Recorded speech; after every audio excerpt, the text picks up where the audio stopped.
It was almost midnight when the rain started again. Not heavy enough to scare people indoors, but steady enough to make the streets feel empty and cold. Streetlights reflected off the wet pavement, turning the city into a blur of yellow and gray. Ethan Cole locked the glass doors of his office building and checked his watch. Another long day, another successful deal, another night alone. As he stepped toward his car, he heard a small voice behind him. "Sir, please wait." He turned, annoyed at first, until he saw her. She couldn't have been older than 9. Her hair was messy, her jacket too thin for the weather, and her shoes were soaked.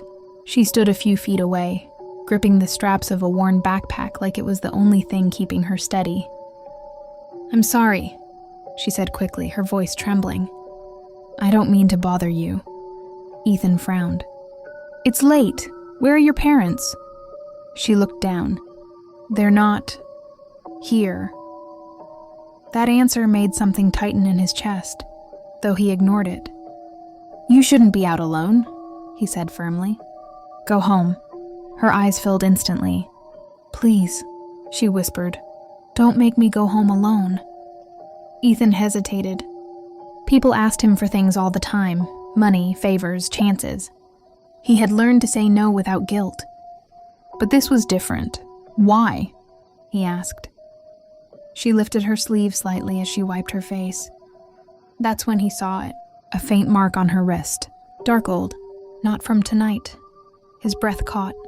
Before he could ask another question, a shadow moved at the end of the street. The girl noticed it too. Her body went stiff. "They're here," she whispered. "Please, don't leave me." Ethan felt something he hadn't felt in years. Fear. The shadow behind them. Ethan followed the girl's gaze toward the end of the street. At first, he saw nothing. Just rain, parked cars, and the quiet hum of the city. Then the streetlight flickered, and a figure stepped back into the darkness. Someone was there. Ethan's jaw tightened. "Who's following you?" he asked calmly, though his pulse had started to race. The girl shook her head. "I don't know his name, but he watches. He always waits until it's dark." Ethan crouched down to her level. "Has he hurt you?" She didn't answer right away. Instead, she hugged her backpack tighter and whispered, "He said no one would believe me." That sentence hit Ethan harder than he expected. He stood up and glanced again toward the street. The shadow was gone, but the feeling remained. Years in business had taught him to trust patterns, instincts, and silence, and this silence felt wrong. "What's your name?" he asked. "Maya." "I'm Ethan," he said. "You're not going anywhere alone tonight." Her eyes widened. "Really?" "Yes," he replied. "But we're not standing here anymore." He opened his car door. Maya hesitated, looking back over her shoulder as if expecting someone to grab her. "You're safe," Ethan said, more firmly this time. "Get in." As she climbed into the passenger seat, Ethan noticed something else. Mud on her shoes, fresh scratches on her knees, and a bruise she tried to hide under her sleeve. This wasn't a lost child. This was a child running. He started the engine, but before pulling away, his phone buzzed with a notification from his building's security system. Motion detected in rear camera. Ethan looked up at the rearview mirror. A man stood across the street now, fully visible under the light, watching, waiting. Their eyes met. The man smiled. Ethan's hand tightened on the steering wheel. Whoever this was, he wasn't done. The door that should have been locked. Ethan didn't drive home. Instead, he turned sharply into the underground parking of his private residence, one of the most secure buildings in the city. Cameras followed every movement. Guards nodded as the car passed. Only then did Maya relax. She let out a breath she'd been holding for hours. "I thought he'd follow us," she whispered. "He won't get in here," Ethan said. "No one does." Inside the elevator, Maya stared at the floor numbers lighting up. "He followed me from school, then the bus stop, then my apartment." Ethan's head snapped toward her. "Your parents?" Maya's lips trembled. "My mom works nights. My dad left a long time ago. Another silence, this one heavier. When they reached the penthouse, Ethan handed her a glass of water. Her hands shook as she drank. "Can you tell me what really happened?" he asked gently. Maya nodded. "I dropped my sketchbook. He picked it up and said I was talented, that he could help me. Then he started waiting outside my building." Ethan felt a familiar anger rise, the kind he'd buried years ago. "Did you tell anyone?" "I tried," she said quietly. "But he said if I talked, he'd make my mom lose her job." Ethan's phone buzzed again. Security alert. Unauthorized access attempt. Service entrance. His blood ran cold. "That's him," Maya whispered, eyes wide. "He found us." Ethan moved fast. He locked the door, activated the panic system, and pulled Maya behind him. From the hallway camera feed, a hooded figure stood near the service elevator, arguing with security. "This is my building," the man snapped. "I'm here to see someone." Ethan recognized the voice now. He had heard it before, years ago in a courtroom. A man he thought was gone. A man who knew exactly who Ethan was, and why protecting Maya would cost him more than he imagined. The name Ethan never forgot. Ethan stared at the security screen as the guards restrained the man near the service elevator. His heart pounded, not from fear, but from recognition. "That's him," Ethan whispered. Maya looked up. "You know him?" Ethan nodded slowly. "I wish I didn't."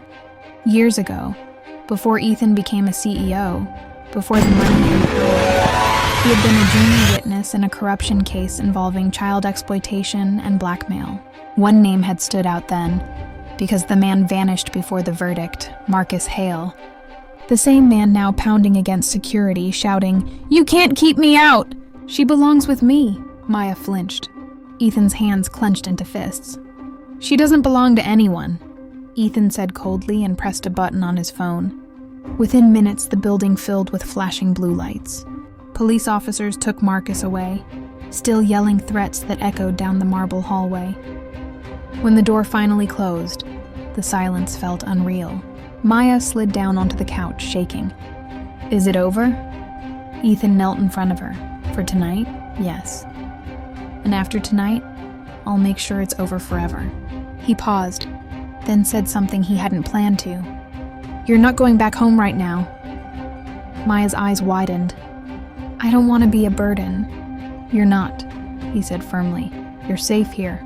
And tomorrow, we do this the right way." She hesitated. "Why are you helping me?" Ethan swallowed. "Because once," he said quietly, "no one helped me. And I promised myself I'd never let that happen again."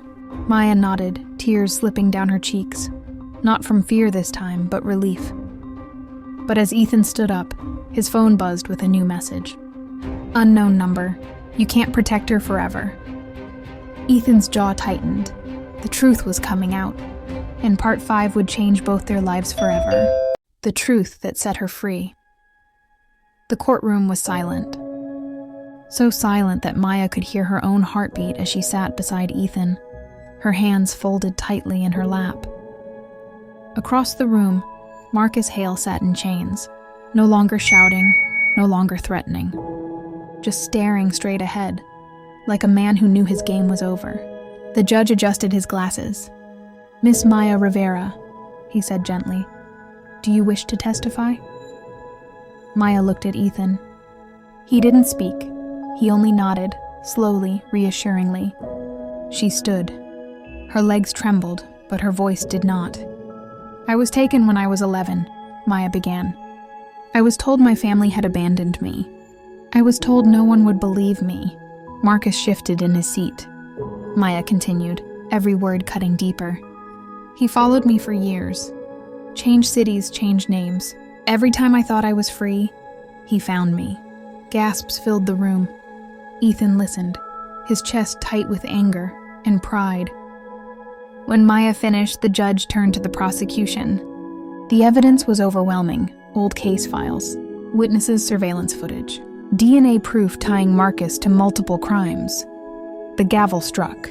"Marcus Hale," the judge said, You are hereby sentenced to life imprisonment without parole." Maya collapsed back into her seat, sobbing, not from fear, but from release. It was over. Outside the courthouse, sunlight broke through the clouds for the first time in days. Ethan stood beside Maya as reporters shouted questions. "Mr. Carter, why did you help her?" He looked down at Maya before answering. "Because sometimes," he said, "the strongest thing a person can do is ask for help. And the bravest thing another person can do is listen." Maya smiled through tears. Weeks later, she stood in a small apartment overlooking the city. Her apartment. Ethan had helped her enroll in school. Therapy, a fresh start. But tonight she held something more important. Freedom. As she locked the door behind her, Maya whispered the words she never thought she'd say. "I'm safe." And somewhere in the city below, Ethan looked up at the same sky, knowing that for once, power had been used the right way. Not to control, but to protect.